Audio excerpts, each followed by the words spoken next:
In this section, we will use Python's built-in open function to create a file object and obtain the data from a txt file.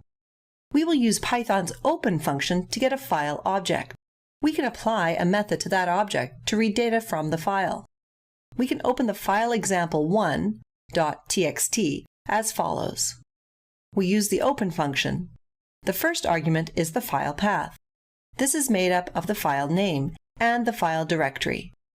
The second parameter is the mode. Common values used include R for reading, W for writing, and A for appending. We will use R for reading. Finally, we have the file object. We can now use the file object to obtain information about the file. We can use the data attribute name to get the name of the file. The result is a string that contains the name of the file. We can see what mode the object is in using the data attribute mode, and R is shown representing read. You should always close the file object using the method close. This may get tedious sometimes, so let's use the with statement.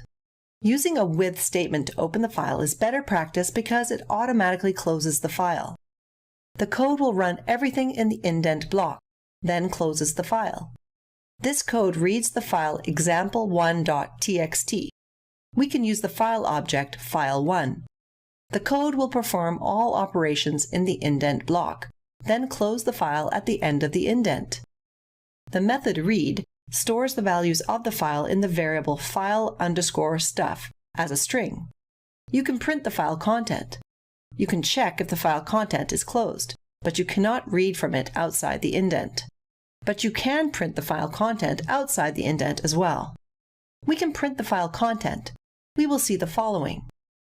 When we examine the raw string, we will see the /n. This is so Python knows to start a new line. We can output every line as an element in a list using the method readline. The first line corresponds to the first element in the list. The second line corresponds to the second element in the list, and so on. We can use the method readline to read the first line of the file. If we run this command, it will store the first line in the variable file_stuff, then print the first line. We can use the method readline twice. The first time it's called, it will save the first line in the variable file_stuff, and then print the first line. The second time it's called, it will save the second line in the variable file_stuff, and then print the second line. We can use a loop to print out each line individually as follows.